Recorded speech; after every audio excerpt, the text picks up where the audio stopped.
Bienvenidos a Romanos 1:16, un canal dedicado a la sana divulgación bíblica y teológica en Latinoamérica y el mundo de habla hispana. Teología, filosofía, espiritualidad cristiana y más, con Juan Paulo Martínez Menchaca.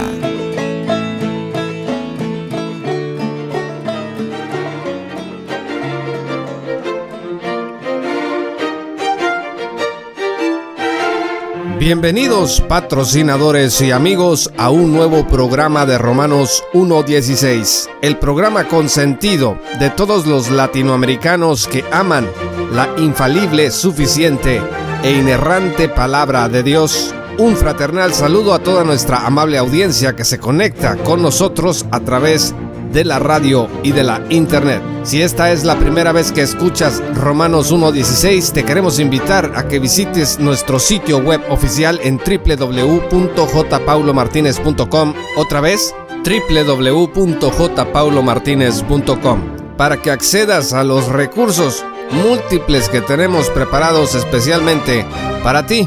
También no olvides que puedes unirte como patrocinador en www.patreon.com/jpaulomartinez y estar hombro con nosotros en esta gran comunidad de patrocinadores que crece cada día más. Este es el segundo programa de la serie El Legado, aprendiendo a pensar como los reformadores. Y este segundo episodio se titula Calvino, pensando en la gloria de Dios. Si te perdiste el primer episodio, puedes descargarlo gratuitamente en nuestro sitio web oficial. Imagina que decides pasar una larga temporada de vacaciones, quieres vivir tranquilo y alejado de las turbulencias sociales y políticas de hoy. Quieres dedicarte en lo privado a lo que más te gusta hacer, sin sobresaltos, y entre largas jornadas de calma y paz a tu alrededor. Pero entonces llega alguien y te dice: necesitamos tu ayuda para reformar la ciudad y exaltar la gloria de Dios. Tú sabes que las cosas están tan difíciles que puedes incluso arriesgar tu vida en el trabajo. Entonces tú respondes: no puedo, iré a un lugar silencioso a estudiar sin distracciones. Pero el hombre te responde: Dios te maldiga a ti y a tus estudios si no te unes a mí aquí, en esta labor a la que Dios nos está llamando. Amable escucha, ¿cómo te sentirías? ¿Qué pensarías? ¿Qué harías? Porque esto fue precisamente lo que le pasó a un joven teólogo y escritor a sus 27 años, llamado Juan Calvino, cuando en su camino a Estrasburgo llegó a pernoctar en Ginebra, Suiza. El reformador William Farel fue a buscarle. Farel, cuando se enteró que Juan Calvino estaba en la ciudad, inmediatamente pensó que era una señal de que Dios estaba llamándolo también a él a la reforma de Ginebra. Farel sabía de Juan Calvino por la obra que éste había escrito titulada Institución de la Religión Cristiana. Entonces, cuando Farel amenazó a Calvino con la maldición, Calvino decidió quedarse y ayudar a Farel como reformador en Ginebra. Para entender a un hombre como Calvino es necesario entender primero el significado de la gloria de Dios. Acompáñenme a abrir sus Biblias en el Salmo 115, versículo 1. Dice la Sagrada Escritura: no a nosotros, oh Jehová, no a nosotros, sino a tu nombre, da gloria, por tu misericordia, por tu verdad. Y fíjense lo que dice Isaías 6, versículo 3. Y el uno al otro daba voces diciendo: Santo, santo, santo Jehová de los ejércitos, toda la tierra está llena de su gloria. Fíjense lo que dice San Juan capítulo 1, versículo 14. Y aquel verbo fue hecho carne y habitó entre nosotros y vimos su gloria. Escuchen. Gloria como del unigénito del Padre, lleno de gracia y de verdad. Y en este mismo sentido, Juan 17, versículo 5, dice: ahora pues, Padre, glorifícame tú al lado tuyo, con aquella gloria que tuve contigo antes que el mundo fuese. Amigos, esta Sagrada Escritura nos dice que la gloria de Dios llena la tierra, que Jesús compartió la gloria del Padre, que la gloria de Dios resplandece en Cristo. Y bueno, esta abrumadora realidad impactó de tal manera al joven Juan Calvino que hizo que su vida destacara en el mundo como la de un hombre que conocía profundamente la gloria y soberanía de Dios. El estudio de su palabra consumía todos sus anhelos. Para Calvino la Escritura era la fuente de todo bienestar. En su institución de la religión cristiana, Calvino escribió, cito, «No se pueden desarraigar del corazón del hombre los errores, mientras no se plante en él el verdadero conocimiento de Dios. La Escritura deshace la oscuridad y nos muestra claramente al verdadero Dios. El débil entendimiento humano de ningún modo puede llegar a Dios si no es ayudado y elevado por la sacrosanta palabra de Dios». Fin de la cita. Que Calvino consideraba la Escritura la máxima autoridad sin error se verifica en sus propias palabras. Cito, «Y puesto que Dios no nos habla cada día desde el cielo, y que no hay más que las solas Escrituras en las que Él ha querido que su verdad fuese publicada y conocida hasta el fin, ellas no pueden lograr entera certidumbre entre los fieles por otro título que porque ellos tienen por cierto e inconcuso que han descendido del cielo como si oyesen en ellas a Dios mismo hablar por su propia boca». Fin de la cita. En estas dos citas de la institución cristiana de Juan Calvino, resaltan primero que se necesita el verdadero conocimiento de Dios para desarraigar del corazón del hombre los errores. Si hay tantos errores el día de hoy que llevan a prácticas pecaminosas, a herejías, a apostasías, al estado de cosas que guarda el mundo el día de hoy, amigos, se debe precisamente a que los corazones de los hombres no poseen el verdadero conocimiento de Dios. Y dice Calvino que la Escritura deshace la oscuridad y nos muestra ese conocimiento verdadero de Dios, que el entendimiento nuestro es tan débil que no puede llegar a Dios a no ser a través, dice, de la sacrosanta palabra de Dios, de la Biblia, pues. La segunda cosa que dice es que solo las Escrituras poseen la verdad revelada. Y dice que es como si hubiesen descendido del cielo y en ellas oyésemos a Dios mismo hablar por su propia boca. Pero vamos a conocer algunos antecedentes de Juan Calvino. Él nació en Noyon, Francia, el 10 de julio de 1509. Jean Calvin fue registrado. Estudió en instituciones por donde pasaron personajes como Erasmo de Rotterdam e Ignacio de Loyola. El padre de Juan Calvino era abogado y apenas cumplió Calvino 14 años, lo envió a la Universidad de París a estudiar Derecho. Fíjense que para 1532 se doctoró en Derecho en la Universidad de Orleans, cuando tenía alrededor de 23 años de edad. La formación humanista de Calvino lo preparó para la tarea que como exégeta y apologeta emprendería después. En 1538, el cardenal Sadoleto de la Iglesia Romana Católica escribió una carta dirigida a Ginebra para llamarlos a regresar a la fe católica. En ese momento Ginebra había abrazado la doctrina reformada. Calvino le respondió en 1539. Esta carta Lutero la alcanzó a leer y dijo de ella lo siguiente: «Me alegro de que Dios haya levantado hombres como este». Fin de la cita.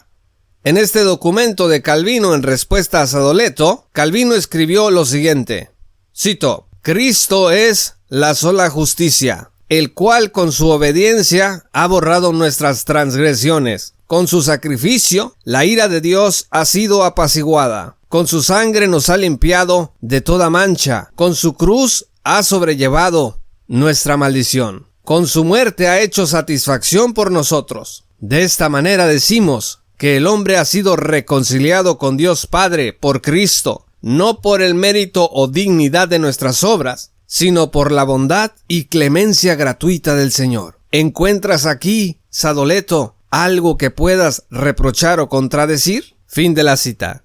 Juan Calvino tenía perfectamente claro qué era el Evangelio y enfrentó a Roma no con alguna novedad. Calvino no tenía nuevas perspectivas de nada.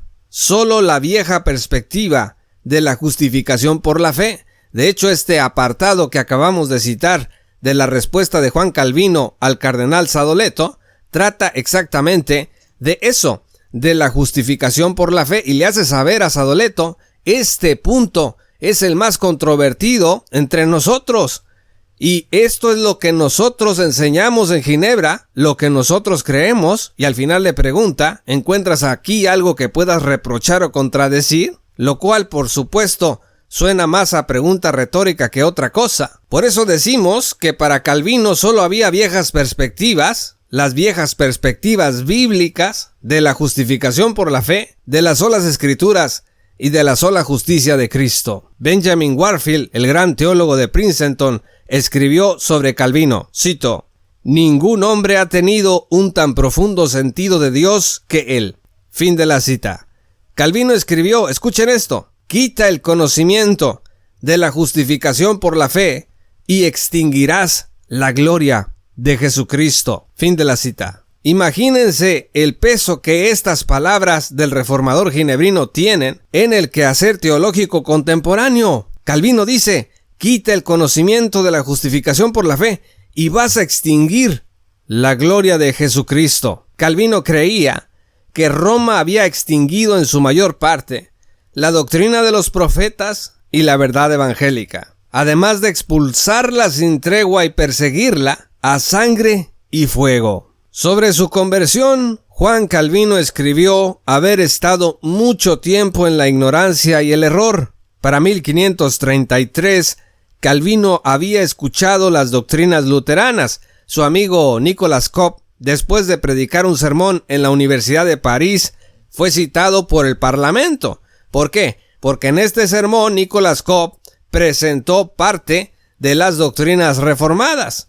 Así que tuvo que huir, y Juan Calvino con él. El rey Francisco I llamó a la reforma, cito, la maldición de la secta luterana. Fin de la cita. Sin embargo, detrás de todas estas luchas, Calvino fue un hombre con una salud débil. Enfrentó, además, varios problemas oficiales, como el de su exilio en Estrasburgo luego de diferencias con el Consejo de Ginebra en 1538. Le acusaron de querer imponer un nuevo yugo protestante. Decían, no es posible que hayamos salido de la tiranía de Roma para entrar a la tiranía protestante. Pero esto, por supuesto, tiene una explicación. Para 1541, por ejemplo, Calvino regresó a Ginebra a petición y ruego del Concilio General. ¿Por qué?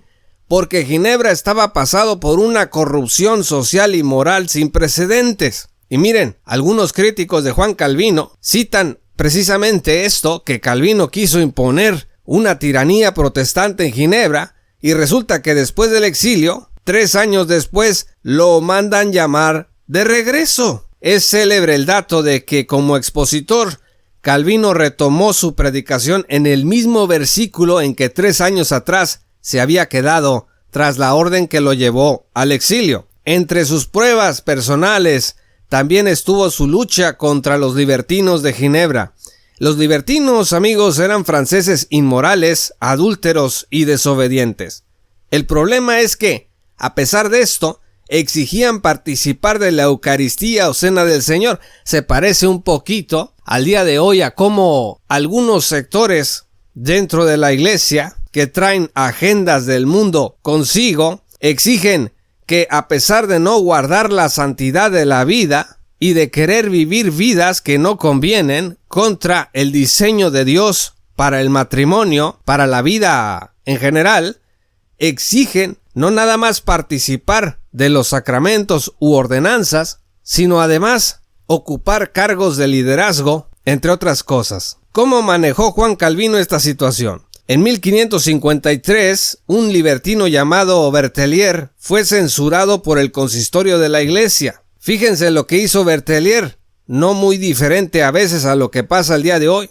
Berthelier apeló al concilio de la ciudad y este ordenó que lo dejaran comulgar. En aquel entonces la relación entre el poder político y el poder religioso estaban bastante vinculados. Hoy pudiéramos pensar que se acusa de discriminación a una iglesia delante de las instancias ejecutivas de un estado con tal de que se les permita participar o cuando menos se sancione a las iglesias, a los pastores. Pero fíjense qué interesante, cuando llegó el día de la Santa Cena, los libertinos llegaron a exigir su derecho. Calvino lo que hizo fue lo siguiente: cubrió los elementos de la cena con sus brazos y dijo, cito, «Romperán mis manos y arrancarán mis brazos y la vida me quitarán. Mi sangre es de ustedes, pero jamás podrán obligarme a dar las cosas santas a los profanos y deshonrar así la mesa de mi Dios».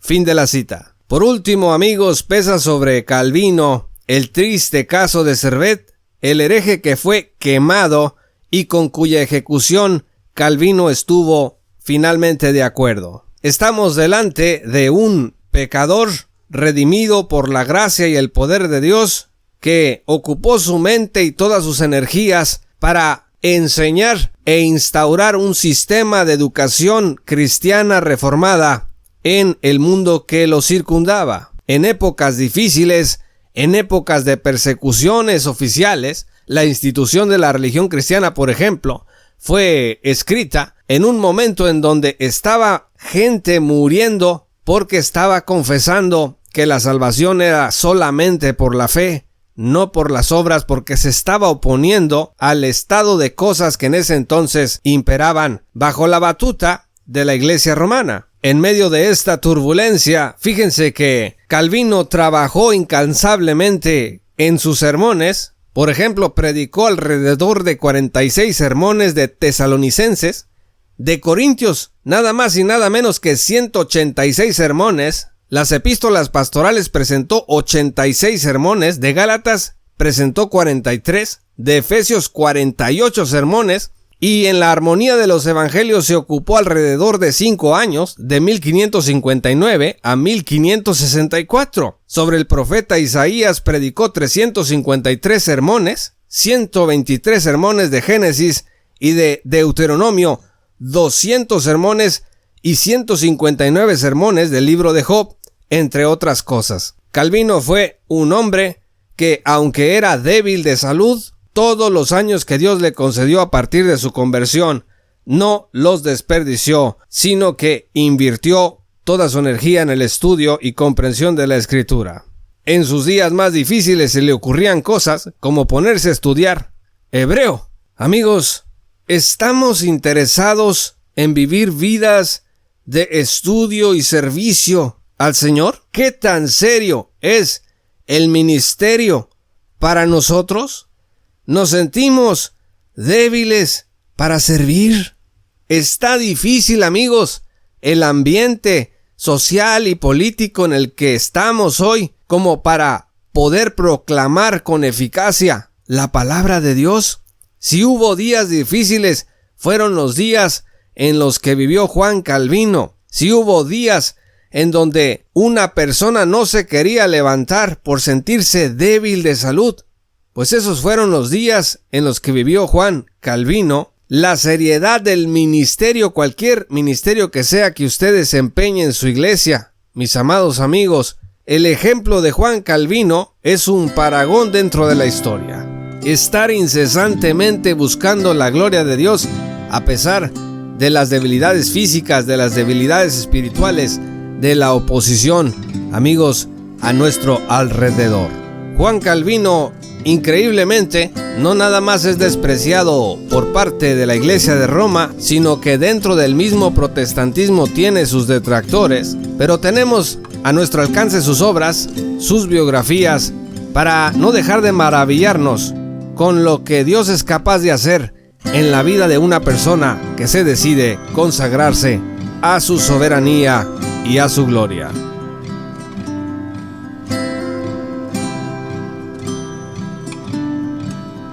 Muchas gracias, amigos y patrocinadores, por escuchar este programa. Si aún no eres patrocinador, te invito a que te unas en www.jpaulomartinez.com o directamente en www.patreon.com/jpaulomartinez. Otra vez, www.patreon.com/jpaulomartinez. accederás a recursos exclusivos, recibirás un correo electrónico con las llaves para todos tus beneficios, pero sobre todo tendrás la oportunidad de estar hombro con nosotros en esta tarea de divulgación bíblica y teológica para la sola gloria de Dios. Suscríbete a nuestro canal de YouTube, también puedes encontrarnos en TuneIn y en Spotify. Suscríbete a nuestros feeds para que recibas las actualizaciones de nuestro podcast y no dejes de escuchar en la siguiente ocasión el tercer episodio de esta serie titulada El Legado, aprendiendo a pensar como los reformadores. Yo soy Juan Pablo de Romanos 1:16. Muchas gracias y que el Señor los bendiga hasta que volvamos a encontrarnos. Esto fue Romanos 1:16 con Juan Pablo Martínez Menchaca. Únete como patrocinador y apoya la sana divulgación bíblica y teológica en América Latina. Búsquenos y síguenos en nuestro sitio web oficial, redes sociales y otras.